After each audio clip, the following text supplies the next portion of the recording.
নমস্কার, আবহাওয়ার গুরুত্বপূর্ণ আপডেট এই সময়, যেখানে আজ মঙ্গলবার আমাদের 17ই ডিসেম্বর, যেখানে মাত্র 300 কিমি দূরে অবস্থান করেছে নিম্নচাপ। তবে আগামী আমাদের বৃহস্পতিবার কিন্তু বাংলার ওপরে পুরোপুরিভাবে আছড়ে পড়ছে আমাদের নিম্নচাপ, আর এর ফলে আগামী 3 থেকে 4 দিন কিন্তু ভারী বৃষ্টির আশঙ্কা পূর্বাভাস দিয়েছে আমাদের দক্ষিণবঙ্গের জেলাগুলিতে, যেখানে বর্তমান সময়ে মাত্র 300 কিমি দূরে কিন্তু অবস্থান করছে আমাদের নিম্নচাপটি। আর এই নিম্নচাপটি আগামী বৃহস্পতিবার কিন্তু পুরোপুরিভাবে ঢুকে যাচ্ছে বাংলার ওপরে, আর এরই জন্য বিপদ রয়েছে আমাদের উপকূলবর্তী এলাকাগুলিতে, যেখানে দুই বাংলার জন্য কিন্তু সতর্কবার্তা জারি করেছে আবহাওয়া দপ্তর। তবে এই যে নিম্নচাপ, এর প্রভাব কোথায় কোথায় পড়বে আগামী বৃহস্পতিবার থেকে এবং কতদিন থাকছে এই নিম্নচাপটি জানাবো সম্পূর্ণ কিছুই এই ভিডিওতে।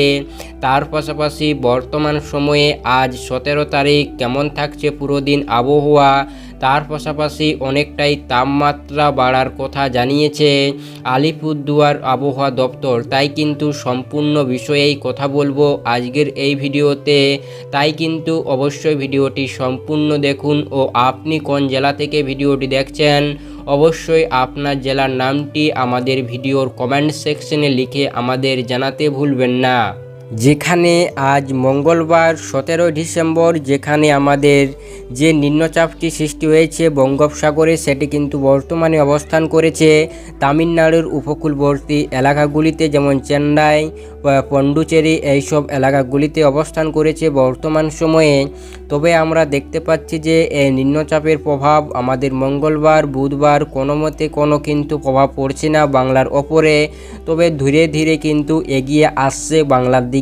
তবে বর্তমান সময়ে কীরকম থাকছে আবহাওয়া সেই বিষয়ে কথা বললে কিন্তু অবশ্যই কিন্তু আমাদের রাজ্যে কিন্তু তাপমাত্রা বাড়ছে ধীরে ধীরে বলে জানিয়েছে আলিপুর আবহাওয়া দপ্তর। যেখানে আমরা যদি তাপমাত্রায় যাই তাহলে আমরা দেখতে পাবো যে কলকাতায় 26-এর কাছাকাছি কিন্তু তাপমাত্রা হয়ে যাচ্ছে দুপুরের দিকে। এটি কিন্তু একটি ভালো সুখবর যে ঠান্ডা অনেকটাই কমবে। তার পাশাপাশি আমাদের পশ্চিম দিকের জেলা অর্থাৎ পুরুলিয়া বাঁকুড়াতে ওই 25-এর কাছাকাছি কিন্তু তাপমাত্রা থাকছে দুপুরের দিকে। এটি কিন্তু একটি দারুণ সুখবর রয়েছে। পুরুলিয়া আমাদের 24, বাঁকুড়ায় আমাদের 25, দুর্গাপুর 26, বর্ধমানে 27 ডিগ্রি তাপমাত্রা থাকছে। এটি কিন্তু একটি দারুণ সুখবর যে আমাদের ঠান্ডা অনেকটাই কমবে এরপর। এরই মাঝে কিন্তু যে আমাদের নিম্নচাপটি আসতে চলেছে আগামী আমাদের বৃহস্পতিবার, এরপর সেই বিষয়ে কথা বলবো। যেখানে আমরা দেখতে পাচ্ছি যে আর মাত্র কয়েক ঘন্টার পর কিন্তু বাংলার ওপরে ঢুকে যাচ্ছে এই নিম্নচাপটি। যেখানে আমরা যে সরাসরি বৃহস্পতিবারে যাই তাহলে আমরা দেখতে পাবো যে বৃহস্পতি আমাদের সকালের দিকে আমাদের উড়িষ্যায় কিন্তু ঢুকে পড়ছে আমাদের এই নিম্নচাপটি। তারপর বৃহস্পতির রাতের দিকে কিন্তু পুরোপুরি বাংলায় কিন্তু পৌঁছে যাচ্ছে আমাদের নিম্নচাপ। যেখানে আমরা দেখতে পাচ্ছি যে উপকূলবর্তী এলাকাগুলি হলদিবাড়ি, দীঘা, সুন্দরবনের কিছু এলাকায় কিন্তু আমাদের বৃষ্টিপাতের সতর্কতা রয়েছে, আশঙ্কা রয়েছে। তার পাশাপাশি আমাদের খড়গপুর, তার পাশাপাশি আমাদের ঝাড়গ্রাম এইসব এলাকাগুলিতে কিন্তু আমাদের বৃষ্টিপাতের আশঙ্কা রয়েছে আমাদের বৃহস্পতিবার। তবে আমাদের শুক্রবার কিন্তু পুরোপুরিভাবে ঝাঁপিয়ে পড়ছে বাংলার ওপরে এই নিম্নচাপটি। যেখানে দেখতে পাচ্ছেন যে আমাদের হলদিয়া, তার পাশাপাশি দীঘা, হলদিবাড়ি অর্থাৎ উপকূলবর্তী এলাকাগুলিতে কিন্তু আমাদের ভারী বৃষ্টির সতর্কতা রয়েছে আগামী শুক্রবার। তার পাশাপাশি এদিকে আমাদের উত্তর 24 পরগনা, দক্ষিণ 24 পরগনা, হাওড়া, হুগলি, আমাদের কলকাতা এইসব এলাকাগুলিতে কিন্তু ভারী বৃষ্টির সতর্কতা রয়েছে আগামী শুক্রবার সকাল থেকে। যেখানে খড়গপুর এইসব এলাকাগুলিতে কিন্তু আমাদের ভারী বৃষ্টি হবে, যেখানে আপনারা দেখতে পাচ্ছেন আমাদের এই সিস্টেমের মাধ্যমে। তার পাশাপাশি আমরা যদি দেখি যে শুক্রবার দুপুরের দিকে দুপুরের দিকে কিন্তু আমাদের বাংলাদেশের দিকে এগিয়ে যাচ্ছে আমাদের এই নিম্নচাপটি। তবে আমাদের 3-4টের দিকে কিন্তু আমরা দেখতে পাচ্ছি যে পুরুলিয়া বাঁকুড়ার কিছু এলাকায় কিন্তু এই নিম্নচাপটি আঘাত আনতে পারে। তার পাশাপাশি বর্ধমানের কিছু কিছু এলাকায় নদিয়ার দিকে কিন্তু একটু এগিয়ে যাচ্ছে এই নিম্নচাপটি। তবে নদিয়ার দিকে কোনো আমাদের তেমন প্রভাব পড়বে না। তবে আমাদের উপকূলবর্তী এলাকাগুলিতেই কিন্তু ভারী বৃষ্টির সতর্কতা রয়েছে আগামী বৃহস্পতিবারের রাত থেকে আমাদের আগামী 23 তারিখ পর্যন্ত। যেখানে কলকাতা, উত্তর 24 পরগনা, দক্ষিণ 24 পরগনা, পূর্ব মেদিনীপুর, ঝাড়গ্রাম, তার পাশাপাশি হুগলি, হাওড়া, কলকাতা এইসব এলাকাগুলিতে কিন্তু থাকছে আমাদের ভারী বৃষ্টির সতর্কতা। তার পাশাপাশি আমরা যদি দেখি বাংলাদেশে, তাহলে আমরা দেখতে পাচ্ছি কলাপাড়া, তার পাশাপাশি আমরা দেখতে পাচ্ছি যে এদিকে ঢাকা, চট্টগ্রাম এইসব এলাকাগুলিতে কিন্তু অর্থাৎ বাংলাদেশেরও কিন্তু আমাদের উপকূলবর্তী এলাকাগুলিতে ভারী বৃষ্টির সতর্কতা দিয়েছে আমাদের আলিপুর আবহাওয়া দপ্তর।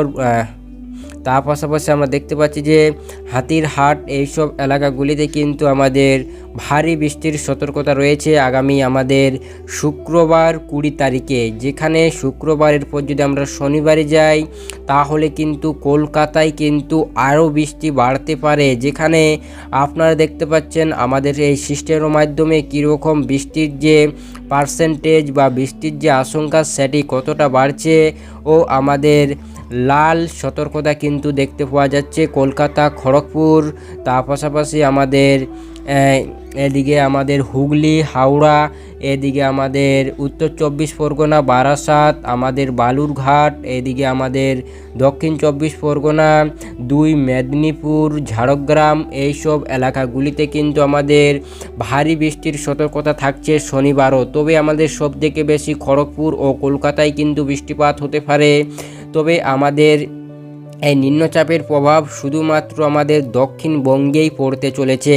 তার পাশাপাশি আমরা দেখতে পাচ্ছি যে আমাদের 21 তারিখ, তার পাশাপাশি আমাদের 22 তারিখ কিন্তু আমাদের রবিবার কিন্তু এই নিম্নচাপটি পুরোপুরিভাবে সরে যাচ্ছে, চট্টগ্রাম হয়ে চলে যাচ্ছে, উত্তর, দক্ষিণ, পশ্চিম, পূর্ব দিক হয়ে কিন্তু আমাদের নিম্নচাপটি আবারও বঙ্গোপসাগরের দিকে আমাদের হাওয়ার পরিবর্তনের কারণে চলে আসছে। তবে এটিই রয়েছে আমাদের আবহাওয়ার গুরুত্বপূর্ণ আপডেট যে আগামী 23 তারিখ পর্যন্ত বৃষ্টিপাতের আশঙ্কা থাকছে বাংলার দক্ষিণবঙ্গের জেলাগুলিতে, উপকূলবর্তী এলাকাগুলিতে। তবে তাপমাত্রা এরপর ধীরে ধীরে বাড়বে এবং ঠান্ডা অনেকটাই কমবে বলে জানিয়েছে আলিপুর আবহাওয়া দপ্তর। তাই এই আবহাওয়া নিয়ে আপনাদের কি মতামত অবশ্যই কমেন্ট সেকশনে লিখে আমাদের জানাতে ভুলবেন না। তবে আপনাদেরকে সম্পূর্ণ ভিডিওটি দেখার জন্য অসংখ্য ধন্যবাদ।